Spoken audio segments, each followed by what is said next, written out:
Hello students, welcome to our channel again. তোমাদের Bangle Sellers পোয়েমটা পড়া হয়ে গেছে। ব্যাঙ্গেল সেলার্স পোয়েমের প্রত্যেকটা line by line word by word তোমরা স্টাডি করে নিয়েছো। তাহলে এরপর তোমরা নিশ্চয়ই ওয়েট করছো কমপ্লিট প্রিপারেশন কমপ্লিট করার জন্য কোন কোন লাইনগুলো আমরা ফলো করব, কোন কোন লাইনগুলো বা কোন কোন ইম্পর্টেন্ট কোয়েশ্চেন্স আমাদের জন্য ওয়েট করবে আমাদের এক্সামের জন্য। সুতরাং ব্যাঙ্গেল সেলার্স পোয়েমটা যদি তোমাদের প্রিপারেশন কমপ্লিট করতে হয় তাহলে প্রথমেই যেটা আলোচনা করতে হয় সেটা হচ্ছে important lines for MCQ from Bangle Sellers. Bangle Seller is a beautiful poem written by Sarojini Naidu. এই পোয়েমটার উপরে আমরা এই ক্লাসে যেটা আলোচনা করব সেটা হলো প্রত্যেকটা লাইন বাই লাইন অ্যানালিসিস এর করে কোন কোন এমসিকিউ কোয়েশ্চেন্স গুলো আসবে সেগুলো। কিন্তু সেই এমসিকিউ কোয়েশ্চেন্স গুলো লাইন বাই লাইন ছাড়াও ইন্ট্রোডাকশন থেকে অর্থাৎ সরোজিনী নাইডু বা এই যে পোয়েমের তার যে ব্যাকগ্রাউন্ড সেই ব্যাকগ্রাউন্ড থেকে কি কি কোয়েশ্চেন আসতে পারে সেই কোয়েশ্চেন গুলো আমরা এই ক্লাসে আলোচনা করব। সুতরাং সময় নষ্ট না করে চলো আমরা ক্লাসটা করি। আমরা দেখে নিই কোন কোন সেন্টেন্স এমসিকিউর জন্য খুবই ইম্পর্টেন্ট, কোন কোন সেন্টেন্স এমসিকিউর জন্য আমাদের কাছে গুরুত্বপূর্ণ হতে চলেছে এবং সেই সেন্টেন্সগুলো আমরা দেখাবো।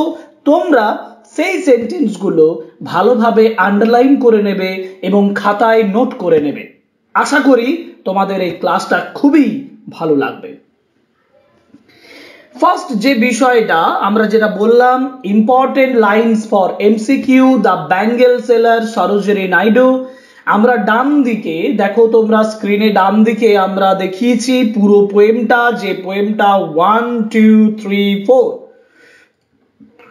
একটা দুটা তিনটা চারটা অর্থাৎ এই চারটি স্টেঞ্জাতে ব্যাঙ্গেল সেলার্স ভাগ করা আছে। মোট চারটি আমরা এখানে পাচ্ছি, স্টেঞ্জা পাচ্ছি এবং প্রত্যেকটা স্টেঞ্জাতে 1 2 3 4 5 6 ছটি করে বা 6 সেন্টেন্সেস ইন ইচ স্টেঞ্জা। প্রত্যেকটা স্টেঞ্জাতে 6টা করে সেন্টেন্স আছে। এটা প্রাইমারি ব্যাপার। আরেকটা প্রাইমারি জিনিস সেটা হচ্ছে the bangle Sellers this is a poem written by Sarojini Naidu. এটা সরোজিনী নাইডুর লেখা একটা কবিতা। ওকে, যে যে সেন্টেন্স গুলো গুরুত্বপূর্ণ হবে, যে সেন্টেন্স গুলো আমি এমসিকিউর জন্য করব সেই সেন্টেন্স গুলো চলো আমরা আলোচনা করি। যেমন ফার্স্ট যে জায়গাটা আমি বলেছি the bangle sellers is a composition by Sarojini Naidu. এই মাত্র আমি এই কথাটা বললাম, এটা একটা important sentence. Original name of Sarojini Naidu, Sarojini নাইডুর অরিজিনাল নাম কি ছিল? সরোজিনী নাইডুর অরিজিনাল নাম ছিল সরোজিনী চট্টোপাধ্যায়, অর্থাৎ সরোজিনী চট্টোপাধ্যায় ইনি একজন বাঙালি ছিলেন। 3 The poem The Bengal Sellers is about Indian women and tradition. এই কবিতাটা the poem the bangle sellers এটি ইন্ডিয়ান ওমেন এবং ইন্ডিয়ান ট্র্যাডিশনের উপরে লেখা একটি কবিতা। The major theme of the poem, এই কবিতার মেজর থিম যে মূল যে বিষয়বস্তু সেটা কি না, সেটা হলো সেলিব্রেশন অফ ওমেনহুড। সেলিব্রেশন অফ ওমেনহুড অর্থাৎ ওমেনহুডের কে সেলিব্রেট করা হয়েছে, তাকে এখানে যথেষ্ট গুরুত্বপূর্ণভাবে প্রেজেন্ট করা হয়েছে। ইম্পর্টেন্স অফ দ্য ওমেনহুড বলতে পারি আমরা, সেটা হচ্ছে এই কবিতার মেজর থিম। তাহলে মেজর থিমটি আমাদের এমসিকিউর জন্য একটা ইম্পর্টেন্ট প্রশ্ন হতে চলেছে। তোমরা অবশ্যই এটার পাশে একটা স্টার মার্ক দিয়ে রাখবে। The tone of the poem The Bengal Seller is celebratory, অর্থাৎ যে টোনে যে সুরে এই কবিতাটা লেখা হয়েছে সেই সুরটা হচ্ছে সেলিব্রেটরি অর্থাৎ উদযাপনমূলক।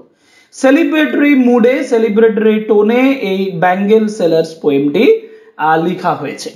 The Bengal Sellers of Sarojini Naidu is included in The Bard of Time. Bard of Time হচ্ছে সরোজিনী নাইডুর লেখা একটা অ্যান্থোলজি। এই অ্যান্থোলজিতে এটা পাবলিশ হয়েছিল, অর্থাৎ দ্য ব্যাঙ্গেল সেলার্স পোয়েমটা পাবলিশ হয়েছিল দ্য বার্ড অফ টাইম এই যে অ্যান্থোলজিতে। এবং এই ব্যাঙ্গেল সেলার্স যেটা ফার্স্ট পাবলিশ হয়েছিল 1912, যে 1912 এই এই বার্ড অফ টাইমটিও পাবলিশড হয়েছিল। অতএব বার্ড অফ টাইমের পাবলিকেশন ডেটও 1912 এবং ব্যাঙ্গেল সেলারও পাবলিকেশন ডেট হচ্ছে 1912। The bangle sellers is a well written lyric poem of 24 lines, 24 লাইনের একটা কবিতা।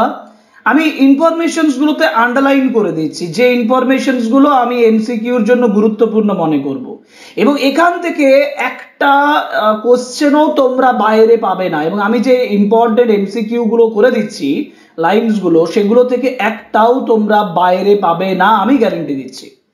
ডিভাইডেড ইনটু 4 স্টেঞ্জাস, 4টা stanzas of 6 lines. Now next, the lines are mostly octosyllabic. Octosyllabic মানে প্রত্যেকটা সেন্টেন্সে প্রত্যেকটা ওয়ার্ডকে যদি আমি ভেঙে দিই তাহলে কমপ্লিট সেন্টেন্সে আমরা 8টা সিলেবেল পাবো। এই জন্য এই প্রত্যেকটা সেন্টেন্স আছে, প্রত্যেকটা লাইনস আছে অক্টাসিলেবিক, 8টা সিলেবেল আমরা এখানে পেয়ে যাব। Next, the theme of the poem revolves around the bangles, এবং এই কবিতার যে থিম, যে বিষয়বস্তু, সেই বিষয়বস্তুটা ব্যাঙ্গেলসকে ঘিরে রয়েছে, বালা বা চুড়িকে ঘিরে রয়েছে। and the role of the bangles in each stage of a woman's life, এবং প্রত্যেকটা ব্যাঙ্গেলের রোল কি প্রত্যেকটা ওমেনের জীবনের প্রত্যেকটা স্টেজে, প্রত্যেকটা ধাপে। তাহলে আমরা এটা এক্সপেক্টই করতে পারি যে ইম্পর্টেন্ট এখানে যে বিষয়টা হতে চলেছে সেটা হচ্ছে যে সকল এমসিকিউ গুলো, তার মধ্যে আরো একটা ইম্পর্টেন্ট এমসিকিউ হচ্ছে the role of bangles in each stage of women's life. This is another important theme. আমি একটু আগে থিমের ক্ষেত্রে বলেছিলাম যে theme of the poem Bangle sellers is the celebrations of womanhood, এবং এই লাস্ট সেন্টেন্সটা ঠিক একই জিনিস বলেছে, যেখানে different stages of women's life সেটাকে এখানে থিমেটিক ওয়েতে প্রেজেন্ট করা আছে। সুতরাং এটাও আমরা একটু স্টার মার্কস দিয়ে রাখবো। আরেকটা স্টার মার্কস যেটা দিয়ে রাখার সেটা হচ্ছে এই যে এই দুটো পার্ট, যেখানে bangle sellers of Sarojini Naidu is included in the bird of time. Bird of টাইমে পাবলিশড হয়েছিল 1912-এ, so the bangle sellers was first published in 1912। এই দুটোতে আমরা একটু স্টার মার্কস দিয়ে রাখবো, যে দুটো আমাদের এমসিকিউর জন্য ইম্পর্টেন্ট।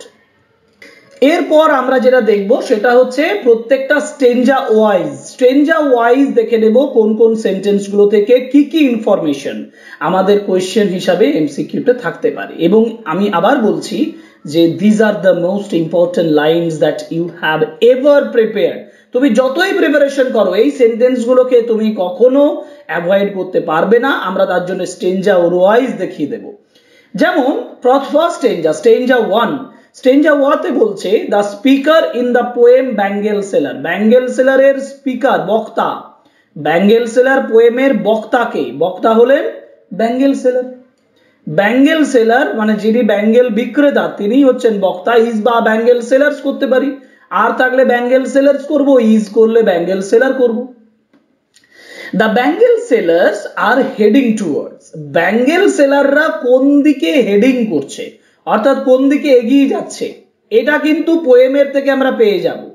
দেখো বলেছে Bangle sellers are we who bear our shining loads to the temple fair. অতএব আনসার হচ্ছে দ্য টেম্পল ফেয়ার। তাহলে তারা টেম্পল ফেয়ারের দিকে এগোচ্ছে, important. The bangle sellers are trying to sell their bangles in temple fair. একই জিনিস, তারা তাদের ব্যাঙ্গেলস গুলোকে, the bangle sellers are trying to sell, তাদের ব্যাঙ্গেল গুলোকে বিক্রি করতে চলেছে কোথায় না temple fair. Next, who are the buyers of the bangles. এবার কথা হচ্ছে কারা এই ব্যাঙ্গেলস গুলো বাই করবে, কিনবে। এই পোয়েমটার ফার্স্ট যে স্টেঞ্জা সেখানে দেখতে পাবে লেখা আছে ডটার্স অ্যান্ড ওয়াইভস। অতএব উইমেন বা ওমেন, মহিলাদের কথা বলা হয়েছে। আমার যদি অপশন থাকে উইমেন তাহলে উইমেন লিখবো, মহিলাদের। এবং একই রকম ভাবে আমাকে অন্যভাবে এই কোশ্চেনটা যদি দেয় the prospective buyers of the bangles are, bangles এর যারা ক্রেতা তারা কারা না happy daughters and happy wives. Okay, next, what is being refer to as the shining loads. দেখো এখানে একটা কথা আছে, our shining loads to the fair. এক কথায় সাইনিং লোডস বলতে কোনগুলোকে বোঝানো হয়েছে, আনসার হচ্ছে ব্যাঙ্গেলস। এই ইনফরমেশনটা এখানে কিন্তু ইম্পর্টেন্ট, যে সাইনিং লোড বলতে কোনটাকে রেফার করছে, ব্যাঙ্গেলস গুলোকে রেফার করছে। The phrase rainbow tinted circles of light, আবার একটা ফ্রেজ দেখবো rainbow tinted circles of light. এটাও কিন্তু কাদেরকে বোঝাচ্ছে, ব্যাঙ্গেলস কে বোঝাচ্ছে, অর্থাৎ ওই বালা বা চুড়িগুলোকেই বলছে, ব্যাঙ্গেলস গুলোকেই বোঝানো হয়েছে রেনবো টিন্টেড সার্কেলস অফ লাইটের মাধ্যমে। এবার আমাকে এই ওয়ার্ডটা, এই যে রেনবো ওয়ার্ডটা, এই রেনবো ওয়ার্ডটা ধরে একটা মিনিং রাখতে হবে। রেনবো মানে কি? রেনবো মানে আমরা কম্বিনেশনস অফ দ্য 7 কালার্স দেখি, 7টা কালারের কম্বিনেশন দেখতে পাই রেনবোতে। যদি রেনবোতে 7টা কালারের কম্বিনেশন থাকে তাহলে রেনবো সাজেস্ট মাল্টি কালার এবং কালার অফ লাইফ অলসো। এটা কিন্তু জীবনের 7টা রঙের কথা বলা হয়েছে, জীবনের মাল্টি কালারের, বিভিন্ন কালারের কথা বলা হয়েছে। এরপর the bangles are called lustrous tokens of radiant lights. দেখো পরের অংশটা হচ্ছে lustrous tokens of radiant lights. এখন আমার প্রথম প্রশ্ন হয়ে যেতে পারে লাস্ট্রাস মানে কি? লাস্ট্রাস মানে হচ্ছে গ্লেজিং, খুব গ্ল্যামারাস, খুব চকচকে, খুব ঝকঝকে। টোকেনস মানে কোনগুলোকে বলে? তাহলে টোকেনস এর সঙ্গে কম্পারিজন করা হয়েছে কিসের? ব্যাঙ্গেলস এর। সেই কথাটাই এখানে বলেছে, দেখো the bangles are called lustrous tokens of radiant lights. জলজলে জীবনের, চকচকে জীবনের চকচকে জিনিসগুলো হচ্ছে ব্যাঙ্গেলস। এবং দ্য ফিগার অফ স্পিচ, এবং এখানে আরেকটা এমসিকিউর জন্য চলে আসতে পারে, সেটা হচ্ছে দ্য ফিগার অফ স্পিচ, অর্থাৎ অলংকার। কি অলংকার এই লাস্ট্রাস টোকেনস অফ রেডিয়েন্ট লাইটসে ব্যবহার করা হয়েছে? Figure of speech used in the line, এই লাইনে যে ফিগার অফ স্পিচটা ব্যবহার করা হয়েছে সেটা হচ্ছে মেটাফোর। কেন মেটাফোর? মেটাফোর মানে হচ্ছে একটা comparison between two different things, দুটো জিনিসের মধ্যে কম্প্যারিজন। তাহলে লাস্ট্রাস টোকেনস এর সঙ্গে কম্প্যারিজন করা হয়েছে কিসের? ব্যাঙ্গেলস এর, অর্থাৎ ব্যাঙ্গেলস এর। তাহলে ব্যাঙ্গেলস এর যেহেতু কম্প্যারিজন করা হয়েছে সেহেতু this is an example of metaphor. Figure of speech এই সেন্টেন্সে মেটাফোর আছে। এরপরের অংশ হচ্ছে in the bangle Sellers bangles are token of, bangles গুলো কিসের টোকেন? আমার ইম্পর্ট এমসিকিউ তে 4টা অপশনের মধ্যে একটা অপশন নিশ্চয়ই থাকবে রেডিয়েন্ট লাইটস, আমার উত্তর হবে রেডিয়েন্ট লাইটস। যে ব্যাঙ্গেল সেলারে ব্যাঙ্গেলস গুলো হচ্ছে কিসের token? Bangles are token of radiant lights. Okay okay, next the meaning of lustrous. Lustrous কথাটার মিনিং কি? লাস্ট্রাস কথার মিনিং হচ্ছে গ্ল্যামারাস অর গ্লেজিং, যেটা আমি একটু আগেই বলছিলাম। আর হচ্ছে for happy daughters and happy wives. এখানে কি ফিগার অফ স্পিচ আছে? দেখো এখানে হ্যাপি কথাটার রিপিটেশন করা হয়েছে, যেহেতু রিপিটেশন কথা করা হয়েছে সেহেতু এটাকে বলে রিপিটেশন। রিপিটেশন যে ফিগার অফ স্পিচ সেটা এখানে ব্যবহার হয়েছে। এবং এই স্টেঞ্জা থেকে লাস্ট যে কোয়েশ্চেনটা আসতে পারে তোমাদের জন্য সেটা হচ্ছে যে রাইম স্কিম। রাইম স্কিম মানে ছন্দ। দেখো এই স্টেঞ্জার একটা রাইম স্কিম আছে, bear fair bright light lives wives. অতএব বেয়ারকে যদি আমি এ ধরি, ফেয়ারকে যদি আমি বি ধরি, সরি এটাকেও এ ধরতে হবে, ব্রাইটকে যদি বি ধরি, লাইটকে যদি বি ধরি, লাইভসকে সি ধরবো, ওয়াইভসকে সি ধরবো। অতএব আমার কি হবে? এখানে একটু ভুল আছে, এখানে ডিটা হবে না, কারণ এখানে আমরা 6টাই লাইন পাচ্ছি। তাহলে এখানে রাইম স্কিম কি হবে? এ এ বিবি সিসি, এ এ বিবি সিসি। এই রাইম স্কিমটা আমরা এই স্টেঞ্জাতে পাচ্ছি, ফার্স্ট স্টেঞ্জাতে পাচ্ছি। দেখো এই যে সেন্টেন্সগুলো আমি বললাম, এই স্টেঞ্জা 1 থেকে যে যে বিষয়গুলো বললাম, তোমরা নিজেরাও দেখতে পাবে যে এই সেন্টেন্সের বাইরে স্যার আর কোনো কোয়েশ্চেন আসতে পারে? ইম্পসিবল। ইম্পসিবল যে ওয়ার্ডটা সেটা তোমাদের ঠোঁটের সঙ্গে সঙ্গে চলে আসবে, কারণ আমরা পুরো স্টেঞ্জা 1 এ যা যা ইনফরমেশন এমসিকিউতে আসতে পারে সেগুলো তুলে দিয়েছি। একদম পুরোপুরি খাতায় নোট করো, নোট করে তুলে রাখো, পরীক্ষার সময় ফলাফল পাবে 100% এমসিকিউ পাবে। পরের স্টেঞ্জাতে যাব। সুতরাং এই স্টেঞ্জা কমপ্লিট, পরের স্টেঞ্জাতে যাই। পরের স্টেঞ্জাতে বলা হয়েছে types of bangles are suitables for. এবার দেখো এখানে একটা বলা হয়েছে সিলভার এবং ব্লু, বলছে যে ধরনের ব্যাঙ্গেল সুটেবল ফর মেডেন্স রিস্ট। মেডেনের যে রিস্ট, মেডেন মানে ইয়ং গার্লের হাতে যেগুলো সুটেবল সেটা কোন কালারের? উত্তর হচ্ছে silver and blue colour bangles. Silver and blue colour bangles. Okay, number 2, natural object the poetess has compare the silver. যে ন্যাচারাল অবজেক্ট, যে প্রাকৃতিক বস্তুগুলো দ্য পোয়েটেস হ্যাজ কম্পেয়ার, কবি তুলনা করেছেন কিসের সঙ্গে? The silver and blue bangles, silver এবং ব্লু ব্যাঙ্গেলস এর সঙ্গে। কোনটা? দেখো silver and blue as the mountain mist. অতএব আনসার ইজ মাউন্টেন মিস্ট। এটা ইম্পর্টেন্ট, এমসিকিউর জন্য important. Next, silver and blue colour symbolise, আচ্ছা যে সিলভার এবং ব্লু কালারটা সেটা কি সিম্বলাইজ করে? এক কথায় হবে the freshness of young maidens, young maidens এর যে ফ্রেশনেস সেটাকে ব্যাখ্যা করে। একজন ইয়ং মেডেন, একজন ইয়ং গার্লের যে ফ্রেশনেস, যে মুক্ত, যে পরিতৃপ্ত অবস্থা, তরতাজা অবস্থা, সেটাকে প্রেজেন্ট করে। এখন আমার কথা হচ্ছে মেডেন মেডেন বলছি, এই মেডেনের উপরও প্রশ্ন আসতে পারে যে মেডেনের অর্থ কি। মেডেনস মিনস, মেডেন মিনস মানে মেডেনের অর্থ হচ্ছে ইয়ং আনম্যারিড গার্ল, একজন ইয়ং আনম্যারিড গার্লকে বলা হয় মেডেন। ওকে, এবার আরেকটা ফ্রেজ ধরেছে birds that dream, birds that dream. এই যে এই ফ্রেজটা, এই ফ্রেজে ফিগার অফ স্পিচ কি আছে দেখো, এখানে বার্ডসটা হচ্ছে একটা ন্যাচারাল অবজেক্ট, এটা ড্রিম স্বপ্ন দেখছে, মানে এটাকে পার্সনিফাই করা হয়েছে, বার্ডসকে পার্সনিফাই করা হয়েছে, ব্যক্তি সত্তা আরোপ করা হয়েছে। সুতরাং এখানে যে ফিগার অফ স্পিচ আছে সেটা হচ্ছে personification. The figure of speech used in the birds that dream is personification. Okay, এবার সিমিলির ব্যবহার রয়েছে, কিভাবে আমি সিমিলি দেখাবো দেখো, maidens wrist silver and blue as the mountain mist, তাহলে সিলভার এবং ব্লু ব্যাঙ্গেলের সঙ্গে মাউন্টেন মিস্টের তুলনা করা হয়েছে, এখানে একটা সিমিলি রয়েছে। কম্প্যারিজন করা হয়েছে অ্যাজ এবং লাইক দিয়ে, সিমিলি আছে। And some are flushed like the birds that dream, দেখো এখানে সাম আর ফ্লাস্ট আবার লাইক এর ব্যবহার আছে, তাহলে সাম এর সঙ্গে বার্ডস দ্যাট ড্রিম এর কম্প্যারিজন করা হয়েছে, তাহলে এখানে সিমিলিস রয়েছে। আমার যেমন ভাবে প্রশ্ন আসবে আমি সেভাবে লিখবো।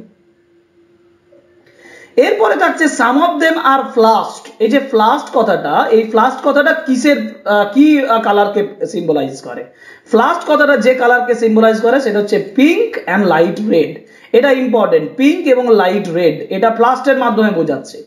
আর এইটা in colour like flower birds growing beside a woodland stream, কোথায় এটা উডল্যান্ড স্ট্রিমের পাশে, ট্র্যাঙ্কুয়েল ব্রো, ট্র্যাঙ্কুয়েল মানে লোনলি, এই লোনলি প্লেসে, একটা লোনলি একাকী জায়গায় উডল্যান্ড স্ট্রিমের পাশে এই এটা বার্ডস গুলো ফুটে উঠেছে, এটা প্লেস অফ দ্য বার্ড, এটার উপরেও এমসিকিউ আসতে পারে। তারপরে the word buds here is suggestive of chastity, buds মানে কুড়ি, যেটা আবার কিসের সাজেস্টিভ? চেস্টিটি। এটা ইম্পর্টেন্ট, কিন্তু যদি সিম্বলিক্যালি কোনো প্রশ্ন আসে এমসিকিউর জন্য, তাহলে বার্ডস যে চেস্টিটিটাকে বোঝায়, কুমারিত্বকে বোঝায়, সেটা এখানে বোঝাচ্ছে। আর এটা হচ্ছে the birds that dreams present before us an image of a young girl dreaming of marriage. এই যে এখানে বার্ডস দ্যাট ড্রিম, এইটা কি প্রকাশ করে? এটা প্রকাশ করে একটা ইয়ং গার্ল সে বিবাহের স্বপ্ন দেখছে, সেটাকে এখানে বোঝাচ্ছে। এবং এখানে দেখো নিউ বর্ন লিভস, যেখানে cleaves with bloom that cleaves to the limpid glory of new born leaves, এই লাইনটা ধরো আসতে পারে যে নিউ বর্ন লিভস এর যে কালার, সেই কালারটা কি? সেটা হচ্ছে গ্রিন, এবং এখানে গ্রিন কালারকে সিম্বলাইজ করেছে। এটা আমরা সেন্টেন্স এখানে তুলে ধরিনি, কিন্তু এই লাইনটার উপর আসতে পারে যে new born leaves, what does that suggest? That suggest the green colour, green colour that suggest the liveliness, যেটা প্রাণবন্ত অবস্থাটাকে সাজেস্ট করে।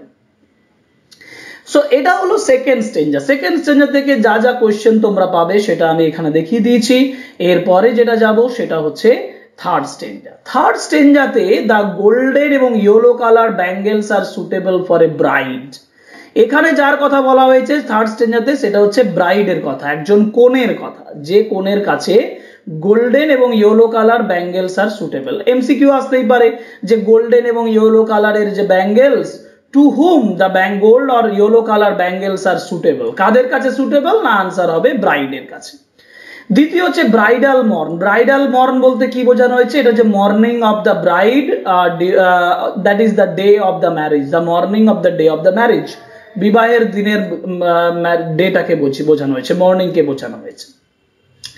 নাও bridal laughter and bridal tear. Bridal laughter কেন, ব্রাইডাল টিয়ার কেন, এটার ব্যাখ্যার উপরও এমসিকিউ আসতে পারে। আমি যখন অ্যানালিসিস করেছিলাম তখন এটা বুঝিয়েছিলাম। Bridal laughter, laughter because he is very much excited to have a new life with her husband, তার হাজবেন্ডের সঙ্গে নতুন জীবনের নিয়ে খুবই excited, that's why there is a bridal laughter. And bridal tear বলতে কি বোঝানো হয়েছে? Because she is also too unhappy, say unhappy because she has to leave her own parents, তার বাবা মাকে ছেড়ে যেতে হবে।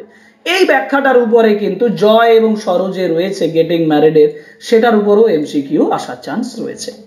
এটাও আমি তৈরি করে নেব। The colours of the bridal bangles, bridal bangles এর কালার কি কি? না, ইয়েলো এবং রেড। এগুলোকে কিসের সঙ্গে তুলনা করা হয়েছে? এটাও ইম্পর্টেন্ট যে they are compare to the fields of sunlit corn, তাহলে সানলিট কর্নের কথাটা যেটা কম্প্যারিজন করা হচ্ছে ইয়েলো এবং রেড ব্যাঙ্গেলস এর সাথে, কম্প্যারিজন রয়েছে। The final line of the stanza captures the bittersweet transition of Indian women. এবার bittersweet Indian women এর যে bittersweet transition movement মানে the movement from which he is moving towards some direction. একটা life থেকে আরেকটা লাইফে মানে she is just stepping up or stepping down from one place to another. একটা জায়গা থেকে আরেকটা জায়গায়, and she is just on the transitions place, on the just middle point of those two lifes. দুটো লাইফের মাঝখানে যখন রয়েছে তখন সেটাকে ট্রানজিশন লাইফ বলা হয়েছে। ট্রানজিশন লাইফ মানে ওয়ান হচ্ছে ম্যারিড লাইফ, একটা আনম্যারিড লাইফ, এই দুটোর মাঝখানে ওই মেডেন রয়েছে, যার জন্য বলা হয়েছে যে leaving their family to her husband's home after marriage. এটা ফাইনাল স্টেঞ্জাতে লাভটার বলা হয়েছে। আমি জাস্ট এটা অতটা ইম্পর্টেন্ট নয়, যেটা আমি একটু আগে বললাম সেটাই এখানে ব্যাখ্যা হচ্ছে। এরপর যাবো অনমোটে পইয়া। অনমোটে পইয়া হচ্ছে একটা ফিগার অফ স্পিচ, যেটা রিপিটেশনস অফ দ্য সাউন্ড বলা হয়। কোনো সাউন্ডের যদি রিপিটেশন হয় তাহলে সেক্ষেত্রে অনমোটে পইয়া বলা হয় সেটাকে। এবং onomatopoeia is a figure of speech, এটা একটা figure of speech use to describe the sounds of the bangles. Bangles এর যে সাউন্ড, দেখো এখানে টিঙ্কলিং, লুমিনাস, টেন্ডার, ক্লিয়ার। এই যে টিঙ্কলিং, লুমিনাস, টেন্ডার, ক্লিয়ার, এই কাজটায় যে সাউন্ডের কথা বলা হয়েছে, এই সাউন্ডটার মাধ্যমে অরিজিনালি যে ফিগার অফ স্পিচটাকে প্রকাশ করছে সেটা হচ্ছে অনমোটে পইয়া। এটাও ইম্পর্টেন্ট। আমি কোনো জিনিস ছাড়বো কেন, আমি ডিটেলসে করে দিচ্ছি এবং এমসিকিউর জন্য 100% প্রিপারেশন। লাস্ট যে এটা আমি এখানে বলবো সেটা হচ্ছে ব্রাইডাল লাফটার এবং ব্রাইডাল টিয়ার, যেটা আমি অলরেডি ব্যাখ্যা করেছি। আমি আবার বলছি, ব্রাইডাল লাফটার কেন, যদি এটা এমসিকিউ থাকে তাহলে বলবো she had a bridal laughter because she is very much excited to have a new life with her husband. And bridal tear কেন, because she is very unhappy. She also thinks in another way because she has to leave her own parents. তার নিজের বাবা মাকেও তাকে ছেড়ে যেতে হচ্ছে। So these are the lines from stanza 3 and these are the important lines for MCQ from stanza 3. তোমরা নিশ্চয়ই নোট করছো। চলো লাস্ট পোরশনটা দেখে নিই, stanza 4। stanza 4 এ দেখবো, stanza 4 the bangles of purple colour. এবার যে পার্পেল কালারের ব্যাঙ্গেল বলা ছিল, গোল্ড ফ্লিকার গ্রে কালারের, যেটা কিসের সঙ্গে শুট করে না, মিডিল এজেড ওমেন। এইগুলো মনে রাখতে হবে যে কোন কালারের ব্যাঙ্গেল কার সঙ্গে শুট করছে। Purple and gold flaked grey colour suits to the middle aged women. Okay, purple and gold flaked colour represent a quite contented life. যথেষ্ট শান্ত এবং পরিপুষ্ট, পরিতৃপ্ত একটা জীবনকে প্রেজেন্ট করে গোল্ড ফ্লিকার গ্রে। খুব ইম্পর্টেন্ট, এটা নোট করবে। পার্পেল এবং গোল্ড ফ্লিকার গ্রে যেটা কোয়াইট কন্টেন্টেড লাইফ, সন্তুষ্ট স্যাটিসফাইড জীবনকে প্রেজেন্ট করে। আরেকটা ওয়ার্ড হচ্ছে এখানে ব্লেসড। দেখো এই ব্লেসড কথাটা, এই ব্লেসড কথাটার মানে হচ্ছে ব্লেসিং অর ব্লেসেড, BLESSED মানে আশীর্বাদ পুষ্ট। Ideal wife বিগেট Sans. এই যে দেখো এখানে তার সানস এর কথা বলা হয়েছে, ফেয়ার সানস। এই সানস কথাটা কি মেন্টালিটি প্রেজেন্ট করে, আমি লিখবো প্যাট্রিয়ার্কাল সোসাইটি, মানে একটা পিতৃতান্ত্রিক সমাজকে রিপ্রেজেন্ট করে। এটাও এমসিকিউতে কিন্তু আসতে পারে তোমাদের। ইন ইন্ডিয়ান সোসাইটি, ভারতীয় সমাজে bangles are important cultural and religious place. এটা খুব important. Yes, bangles have a very important and cultural place and worships the gods at her husband side. দেখো এখানে ওই মিডিল এজেড ওমেন তার হাজব্যান্ডের পাশাপাশি ওয়ারশিপস দ্য গডস, গডসকেও worship করছে। সো এইগুলো ছোটখাটো বিষয় যে হাজব্যান্ডের পাশাপাশি কাকে, মানে কাকে সে ওয়ারশিপ করছে, তখন আমি এক কথায় লিখে দেবো যে গডস, মানে আমরা টিক মার্ক দেবো গডসে। সানসের কথা বলা হয়েছে এবং ফ্রুটফুল প্রাইড মানে যথেষ্ট গর্বের সঙ্গে তিনি কিন্তু সাকসেসফুলি তার লাইফটা লিড করেছেন এবং মিডিল এজে একটা কন্টেন্টেড লাইফ লিড করছেন। So this are the lines. এবার আমি দেখবো যে এখানে কতগুলো ইম্পর্টেন্ট ফ্রেজ আছে। ইম্পর্টেন্ট ফ্রেজগুলোর মিনিং গুলো দেখে নেব। যেমন রেনবো টিন্টেড, রেনবো টিন্টেড মানে রেনবো কালার। লাস্ট্রাস মানে হচ্ছে শাইনিং, জলজলে চকচকে, গ্ল্যামারাস। মিট মানে হচ্ছে suitable, MWT meet means suitable. Tranquil brow, এটা means calm and quiet bank of a river, lake or pond. Limpid means clear, hue means color and luminous means glowing.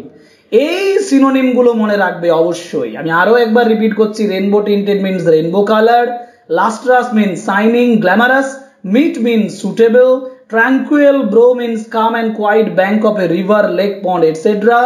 Limpid means clear, hue means colour, luminous means glowing. যদি synonyms এর উপরে কোনো MCQ আসে তাহলে আমাদের এখান থেকে makeup হয়ে যাবে এবং আমাদের কোনো সমস্যাই হবে না। এর বাইরে কোনো এমসিকিউ পসিবল? এক কথায় নো।